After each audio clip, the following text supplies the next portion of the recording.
Hello विद्यार्थी मित्रांनो, science and technology part फर्स्टमधील ग्रॅव्हिटेशन ह्या चॅप्टरमध्ये तुम्हाला circular motion and centrifugal force असा एक पॉईंट आहे टेक्स्टबुक पेज नंबर 2वर. यावर हे लेक्चर 1.3 आधारलेलं आहे. तर लेक्चर 1.3मध्ये आपण circular motion and centrifugal force हा भाग आपण बघणार आहे.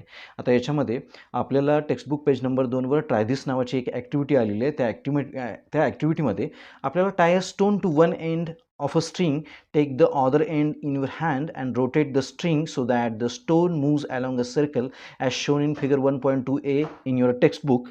ज्या पद्धतीने टेक्स्टबुकमध्ये आपल्याला असं दर्शवलेलं आहे की एक मुलगा तुम्हाला दिसतोय त्यामध्ये की त्याने ह्या दोरीचं एक टोक स्वतःकडे धरलेलं आहे आणि हा जो दगड आहे जो दुसऱ्या टोकाला बांधलेला आहे तो काय करतोय, तो अशा पद्धतीने फिरवत आहे असं आपल्याला लक्षात येतं.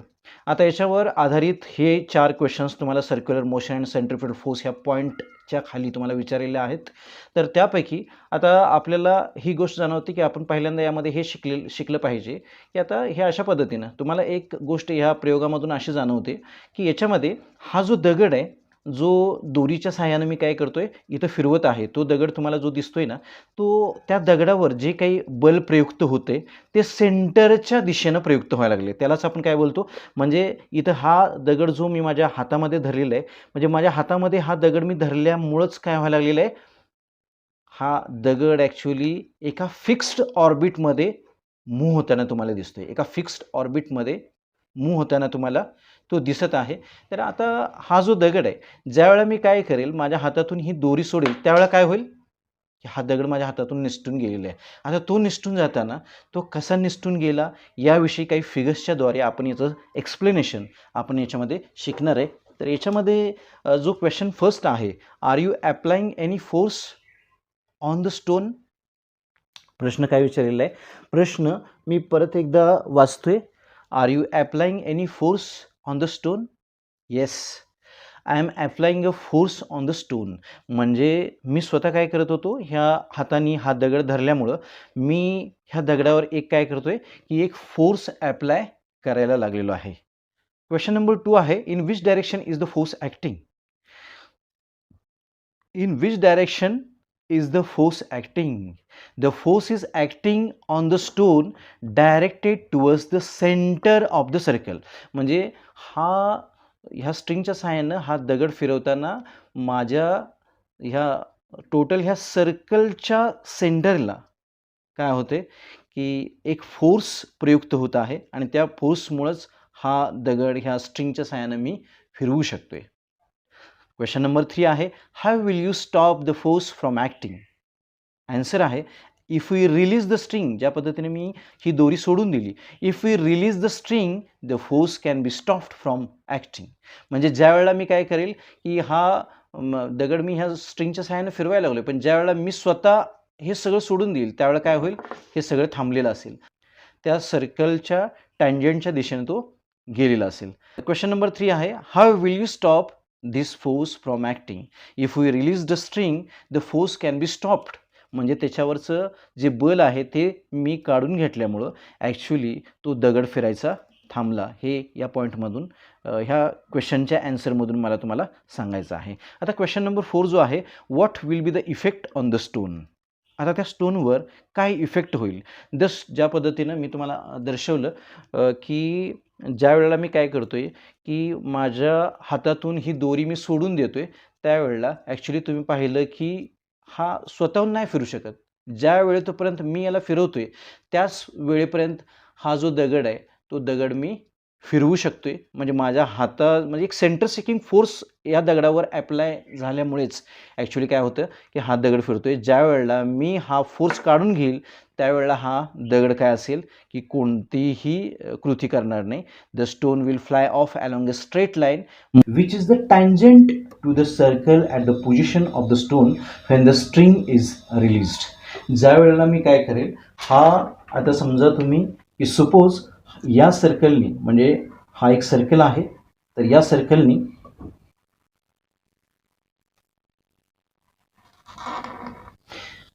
मी काय करतोय की मी ह्या दगडावर, ह्या स्टोनवर ज्यावेळेला मी काय करेल, हा इथून हा सेंटर सिकिंग फोर्स या दगडावर मी अप्लाय करतोय आणि हा दगड मूव्ह अराउंड दिस सर्कल असा फिरतोय.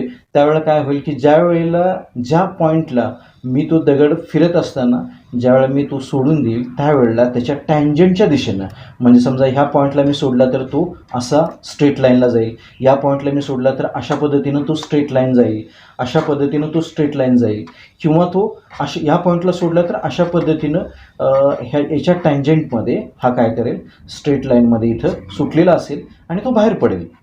ओके, अशा पद्धतीनं. तर हा आपला क्वेश्चन नंबर 4 होता. क्वेश्चन नंबर 4चं जे आन्सर आहे ते मी इकडं दिलेलं आहे. ज्यावेळेला तुम्ही ती दोरी सोडून द्याल त्यावेळेला ॲक्च्युली तो दगड काय करेल, फ्लाय ऑफ करेल स्ट्रेट लाईनमध्ये, जो की ज्याला आपण टँजंट बोलतो. ओके, तर हा क्वेश्चन नंबर 4चं हे आन्सर होतं. आता सर्क्युलर मोशन म्हणजे काय हे तुम्हाला माहीत आहे. सर्क्युलर मोशनची मी काय करतोय की तुम्हाला इकडं व्याख्या देखील आपण लिहू शकतोय. सर्क्युलर मोशन की सर्क्युलर मोशन म्हणजे आपण जो काही त्या दोरीच्या सहाय्यानं तो दगड आता फिरवत होतो, तो ॲक्च्युली सर्क्युलर मोशनमध्येच तो काय होत होता, फिरत होता. तर सर्क्युलर मोशनची इथं मी डेफिनेशन जे आपल्या स्टँडर्ड 6मध्ये motion and types of motion नावाचा एक चॅप्टर आहे, त्या चॅप्टरमध्ये ती ऑलरेडी होऊन गेलेली आहेत. म्हणजे ज्या random motion, circular motion, periodic motion आणि ह्या ज्या काही मोशन्स आपल्याला टाईप याचे शिकवण्यात आले होते, त्या बेसिक कॉन्सेप्टपैकी ही बेसिक कॉन्सेप्ट आपल्याला सेंट्रिपिटल फोर्स शिकताना खूपच उपयोगी आहे. तर सर्क्युलर मोशनची जी डेफिनेशन आहे, the motion in which the objects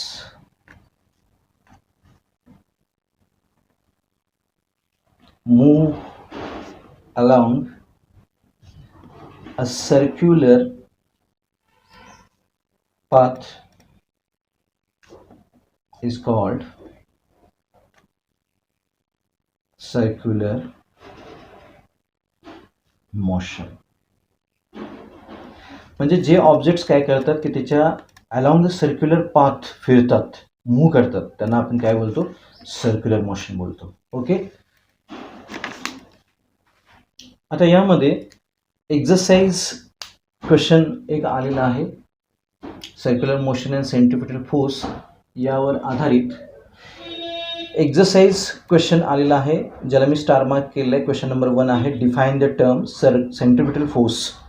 तर define the term centripetal force म्हणजे सेंट्रिपिटल फोर्स आता आपण शिकलेलो आहोत. सेंट्रिपिटल फोर्स म्हणजे सेंटर सिकिंग फोर्स. थोडक्यात सेंट्रिपिटल फोर्स याचा अर्थच असा होतो की सेंटर सिकिंग फोर्स.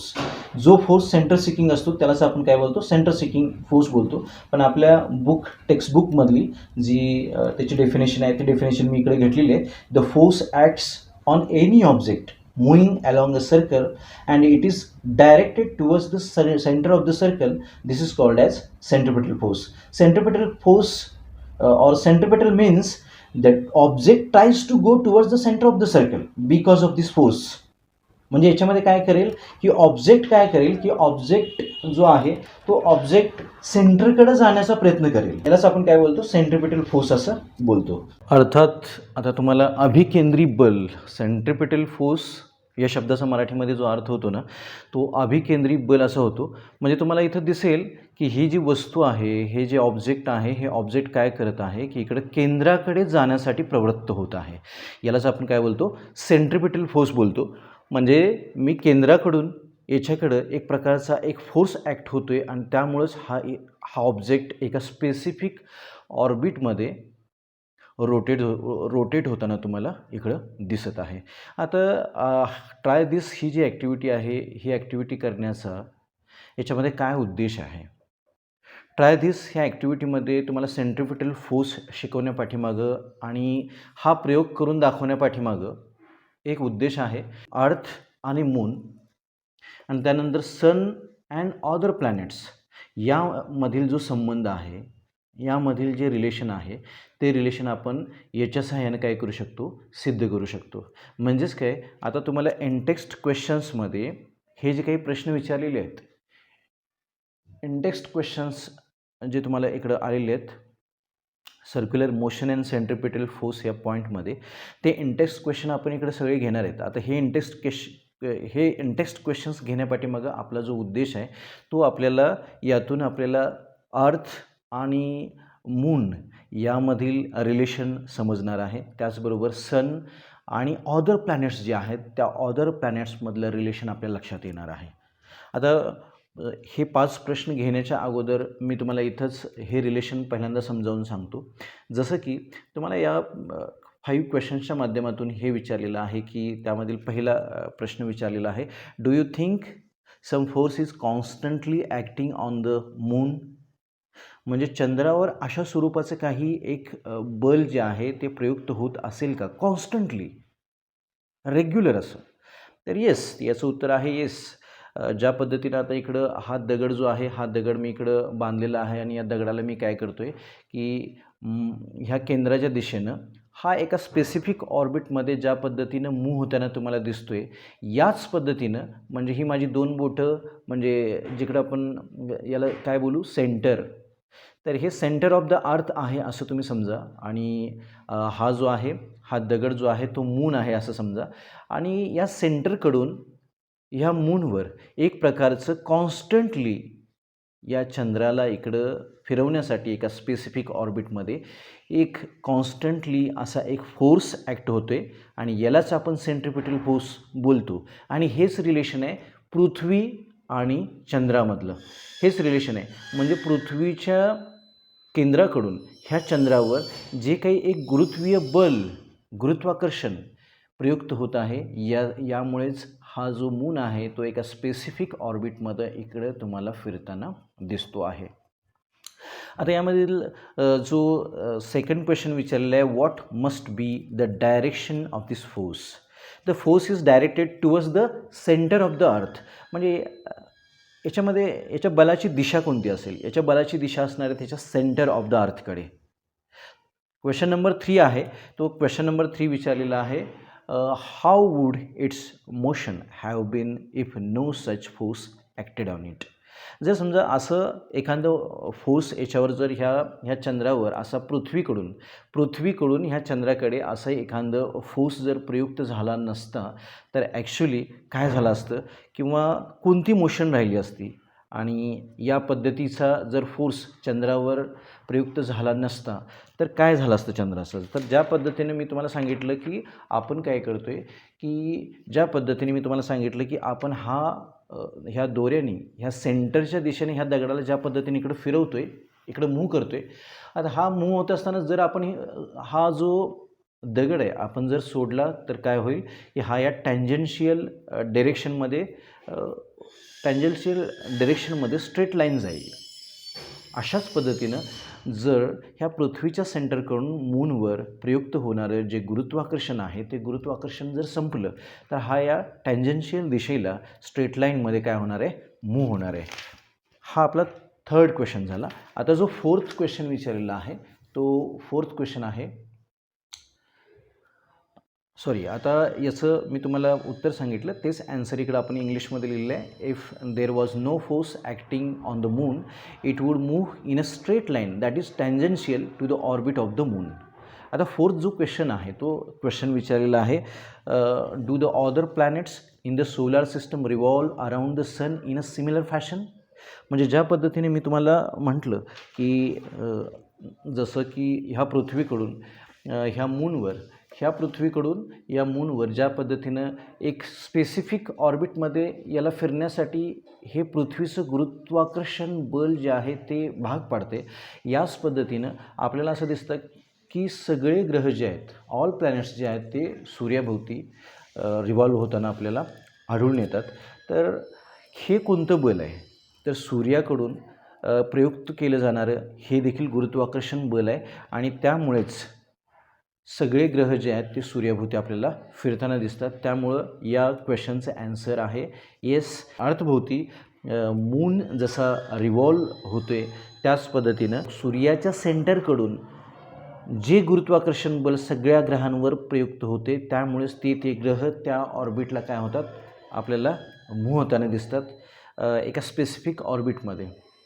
आता क्वेश्चन नंबर 5 जो तुम्हाला विचारलेला आहे तो क्वेश्चन नंबर 5 आहे, is similar force acting on them, what must be its direction? At centripetal force is always exerted by the sun on all other planets.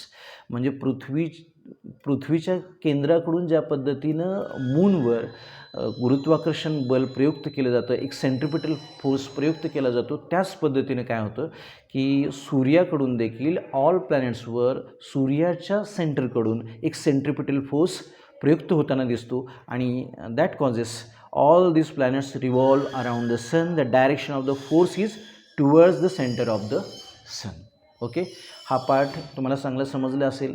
Centripetal force आणि त्याच्याखाली जी activity आहे, try दिस, आपण जी एका म्हणजे आपण स्टोन बांधलेला एका स्ट्रिंगला आणि तो आपण फिरवतोय, हे तुम्हाला फक्त हे दर्शवण्यासाठी याच्यामध्ये दिलेली आहे की ज्या पद्धतीनं अर्थच्या सेंटरकडून एक सेंट्रिपिटल फोर्स मूनवर प्रयुक्त केला जातो, त्याच पद्धतीनं सूर्याकडून देखील त्याच्या सेंटरच्या दिशेनं, सूर्याच्या सेंटरच्या दिशेनं ऑल प्लॅनेट्सवर एक सेंट्रिपिटल फोर्स प्रयुक्त केला जातो. त्यामुळेच सगळे जे प्लॅनेट्स आहेत ते सूर्याभोवती काय करतात, एका स्पेसिफिक ऑर्बिटमध्ये रिव्हॉल्व होताना आपल्याला आढळतात. Okay, thank you very much.